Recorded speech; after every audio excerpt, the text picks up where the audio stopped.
ગુજરાતના સળગતા મુદ્દા જંત્રીની તો જંત્રી અંગે પહેલીવાર મુખ્યમંત્રી ભૂપેન્દ્ર પટેલે નિવેદન આપ્યું અને તેમણે કહ્યું કે જંત્રી મામલે કોઈ ચિંતા કરવાની જરૂર નથી। તેમણે કહ્યું કે રજૂઆત કરો, સારી રીતે આપણે આગળ વધીશું। તમે ડેવલપર તરીકે જવાબદારી સારી રીતે નિભાવો છો તો સરકાર તમારી સાથે ખડે પગે ઊભી છે।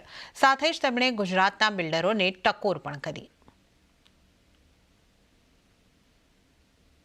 નાના મકાનો કેવી રીતે બનાવી શકાય, 2 બેડરૂમ 1 બેડરૂમ, અને એ મકાન માટે બિલ્ડરને શું ફેસિલિટી જોઈએ એની પણ મારી ખુલ્લા દિલે ચર્ચા કરવાની તૈયારી છે।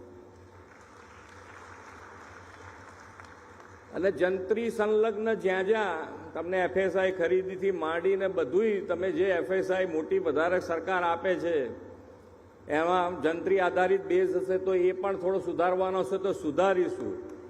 પણ તમારે તૈયારી બતાવવી પડે કે અમે આવા નાના મકાનો પણ બનાવીશું અને છેક નીચે સુધી એફએસઆઈનો ફાયદો કે એફએસઆઈ ખરીદીનો ફાયદો છેક નીચે સુધી નાનામાં નાના માણસ સુધી તમારા તરફથી પહોંચવો જોઈએ। એની વ્યવસ્થા ઊભી કરવા માટે સાથે મળીને હવે ચર્ચા કરવી જોઈએ અને તમને પણ પ્રોત્સાહિત કરવાની અમારી તૈયારી છે કે તમને નાના મકાન બનાવવાનું પ્રોત્સાહન મળે, કારણ કે જમીન એટલી મોંઘી તમે કરતા જાઓ છો કે એમાં તમને જ પછી એમ થાય કે હવે આમાં તો કેવી રીતે અમારે પેલું બનાવવું।